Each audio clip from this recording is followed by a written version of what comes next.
கர்த்தருடைய பரிசுத்த நாமம் மகிமைப்படுவதாக. பிரியமான கர்த்தருடைய பிள்ளைகளே, இந்த சகோதரிகள் காலை தியானத்திலே உங்கள் யாவரையும் மீண்டும் ஒருவரை சந்திப்பதிலே ஆண்டவராகிய இயேசு கிறிஸ்து நாமத்தினாலே மகிழ்ச்சி அடைகிறேன். உங்கள் யாவருக்கும் நன்றியும் வாழ்த்துக்களையும் ஸ்தோத்திரங்களையும் தெரிவித்துக் கொள்கிறேன். இந்த நல்ல நாளிலும் கூட நம்முடைய தியானத்திற்கு ஆதாரமான வேத வசனமானது தேவன் நமக்கு முன்மாதிரியாய் வைத்திருக்கிற ஒரு பெண்ணை குறித்து வேதத்திலிருந்து நம்ம வாசிக்கலாம். அது யாரு அப்படின்னு பார்க்கும்போது 1 சாமுவேல் 1ஆம் அதிகாரத்துல வர்றாங்க. அந்த பெண்மணி அவங்க யாரு? நம்ம அறிஞ்ச ஒரு பெண்மணி. அன்னாளுடைய வாழ்க்கையிலிருந்து நாம் ஒரு சில காரியங்களை கற்றுக்கொள்ளும்படியாக இந்த நாளிலே தெய்வம் நம்மளோட தியானத்திற்கு பேசும்படியாக நம்ம ஜெப சிந்தையோடு இருக்கலாம். அதுல அன்னாளை குறித்து நம்ம பார்க்கும்போது அன்னாளை குணாதிசயங்களை குறித்து தானே ஒரு 3 காரியங்கள் இந்த நாளில நம்ம சிந்திக்கலாம் அப்படின்னு சொல்லி பார்த்தோம்னா, முதலாவது அன்னாள் ஒரு ஆவிக்குரிய பெண்மணியா இருந்தாங்க.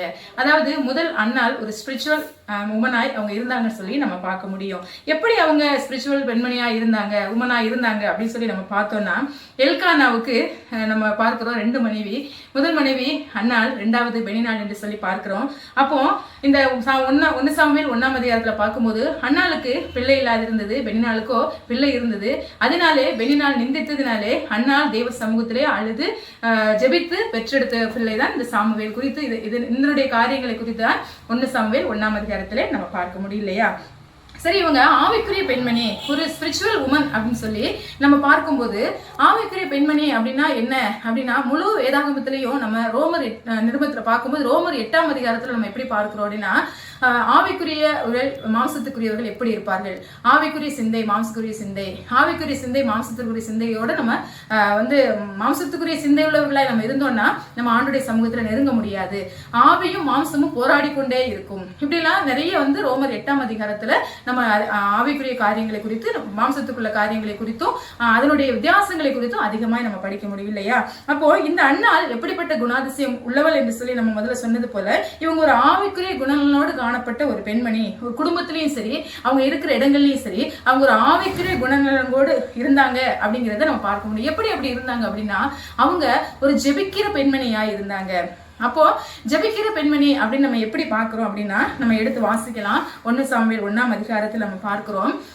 1ஆம் அதிகாரம் 8ஆம் வசனத்துல பார்க்கிறோம், அன்னாள் அழுதாள் அப்படின்னு பார்க்கிறோம் இல்லையா?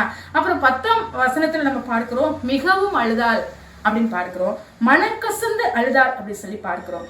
அது மாத்திரம் இல்ல, அதே 10ஆம் வசனத்துல விண்ணப்பம் பண்ணினாள் அப்படின்னு பார்க்கிறோம். 12ஆம் வசனத்துல வெகு நேரம் விண்ணப்பம் பண்ணினாள்னு சொல்லி பார்க்கிறோம். 15ஆம் வசனத்துல இருதயத்தை ஊற்றி விண்ணப்பம் பண்ணினாள் பார்க்கிறோம். அப்போ இப்படிப்பட்டதான ஒரு ஆவிக்குரிய குணநலன்களை கொண்டவர்கள். காரணம், அவங்க ஒரு ஜெபிக்கிற பெண்மணியா இருந்தாங்க. என்ன செய்தாங்களா? அவங்க அழுதாங்க, மிகவும் அழுதாங்க, மனங்கசந்து அழுதாங்க, விண்ணப்பம் பண்ணாங்க, வெகு நேரம் விண்ணப்பம் பண்ணாங்க, இருதயத்தையே ஊற்றி விண்ணப்பம் பண்ணாங்க. அப்போ அவங்க எதற்காக இப்படி எல்லாம் விண்ணப்பிச்சாங்க, அழுதாங்க, மனங்கசந்தாங்க, எதற்காக இப்படி ஜெபித்தாங்க அப்படின்னு சொல்லி பார்த்தோம்னா, அவங்களுடைய மலட்டுத்தன்மை மாற வேண்டும் என்று சொல்லி அவங்க ஜெபிச்சாங்கன்னு பார்க்கிறோம். பிரியமான கர்த்தருடைய பிள்ளைகளை, இன்னைக்கு நமக்கு இப்படிப்பட்ட ஒரு சூழ்நிலைகள் தேவையில்லை இன்னைக்கு இருக்கலாம். ஆனால் ஆவிக்குரிய மலட்டுத்தன்மையோடு நம்ம காணப்படுகிறோமே. எத்தனை விஷயங்கள்ல நம்முடைய வாழ்க்கையில ஆவிக்குரிய மலட்டுத்தன்மை நமக்கு காணப்படுகிறது. நம்ம இன்னைக்கு ஆண்டவர் சமூகத்துல அன்னால் தன்னுடைய மலட்டுத்தன்மை மாற வேண்டும் என்று சொல்லி அவங்க ஜெபிச்சாங்க.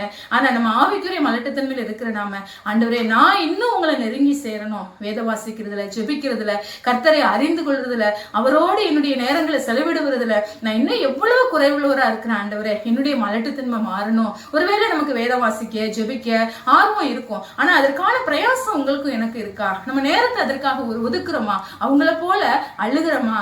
நம்ம மிகவும் அழுகிறோமா? நம்ம மனம் கசந்த தேவ பாதத்துல போறோமா? விண்ணப்பம் பண்றோமா? வெகு நேரம் விண்ணப்பம் பண்ணி நம்ம தேவ சமூகத்துல இருக்கோமா? இருதயத்தை ஆண்டவர் சமூகத்துல ஊற்றுறோமா? நம்ம யோசிச்சு பார்க்கக்கூடியவர்களா இருக்கிறோம். ஆனால் அன்னால் ஆவிக்குரிய நிலைமையில தேவ சமூகத்திலே அதிகமாய் கிட்டி சேர்ந்தாங்க ஜெபத்தின் மூலமாக அப்படின்னு சொல்லி நம்ம மாற முடியும்.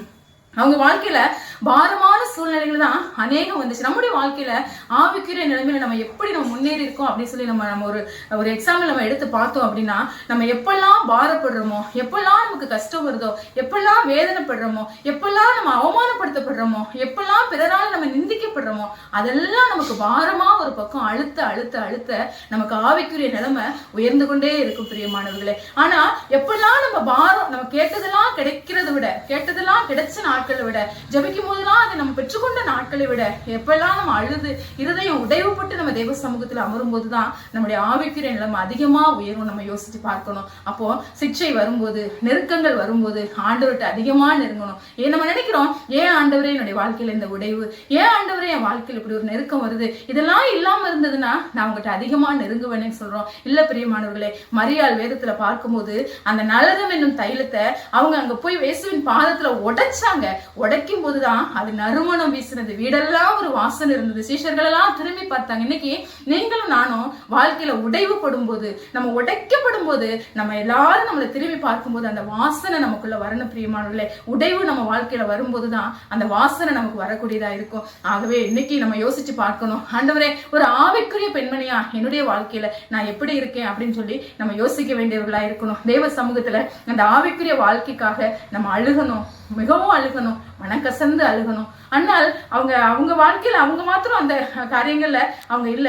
அவங்க எல்கானா சொல்லும் போது 10 குமாரரை காட்டிலும் உனக்கு நான் அதிகமல்லவான்னு சொல்றாங்களே, அப்படி சொல்றாரு அவரு. ஆனாலும் கூட அவங்க அதோட நிறுத்தல.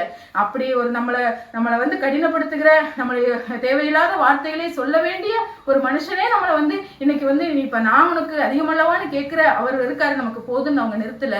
அதை காட்டிலும் தேவனிடத்திலிருந்து எனக்கு ஒரு ஆசீர்வாதம் வேணும் அப்படின்னு சொல்லி மிக வாஞ்சையோடு அவங்க தேவ சமூகத்துல அழுகுறாங்க. பாருங்க, இன்னைக்கு நமக்கு மனித தயவு இருந்தா அது போதும் நம்ம நினைக்க கூடாது. ஆவிக்குரிய நிலைமையில நான் எப்படி முன்னேறுறேன் அப்படி சொல்லி மிகவும் அருமையா நம்ம தேவ சமூகத்துல அதிகமா ஜபிக்கும் போதுதான் அந்த ஆவிக்குரிய குணநலங்கள் உங்களுக்கும் எனக்கு வரும். ஆகவே இன்னும் 2 காரியங்கள் நமக்கு இருக்கிறது. அடுத்து உள்ள காரியங்கள்ல, அடுத்து வர நம்ம செய்தியில அந்த 2 காரியங்களை நம்ம சிந்திக்கலாம். இந்த ஆவிக்குரிய நிலைமையில அண்ணால் வந்து அவங்க விடைபெறும் போது தேவ சமூகத்துல இருந்தாங்க. நம்ம எல்கானா சொன்ன அந்த ஒரு வார்த்தையில அவங்க அமைதியா இருக்காம, ஆண்டவர் இடத்துல 10 குமாரரை காட்டிலும் 1000 தகப்பன்மார்கள் 1000 குமாரர்கள் இருந்தாலும் பரலோக தகப்பனுடைய அந்த ஆசீர்வாதம் எனக்கு வேணும், அதுதான் எனக்கு பெருசுன்னு சொல்லி ஆவிக்குரிய நிலைமையில இருகமா பிடித்துக்கிட்டு தேவ சமூகத்திலிருந்து நான் ஆசீர்வாதத்தை பெற்றுக்கொள்ளணும் வாஞ்சிட்டாங்க. அப்படிப்பட்டதான ஒரு உறுதி, மனதைரியம் உங்களுக்கு எனக்கு வரணும். நம்ம வாழ்க்கையில நம்ம என்ன செய்யணும்? அழுகணும், மிகவும் அழுகணும், மனங்கசந்து நம்ம தேவ சமூகத்தில் அழுகணும், விண்ணப்பம் செய்யணும். நம்ம வெகு நேரம் தேவ சமூகத்துல விண்ணப்பம் செய்யணும். இருதயத்தையே ஆண்டு சமூகத்துல ஊற்றி விண்ணப்பம் செய்யணும். இந்த அண்ணாலை போல அவங்க ஆவிக்குரிய வாழ்க்கையில எப்படி தேர்ச்சி பெற்றாங்களோ, நீங்களும் நானும் தேவ சமூகத்துல ஆவிக்குரிய மலடையா என் வாழ்க்கையில நான் இருக்குமானால் எல்லாவற்றையும் என்னை விட்டு நீக்குங்கப்பான்னு சொல்லி அவருடைய சமூகத்தை நாடி தேடுவோம். தேவன் நமக்கு உதவி செய்வாராக. அவருடைய மேலான நாமம் மகிமைப்படுவதாக. ஆமென்.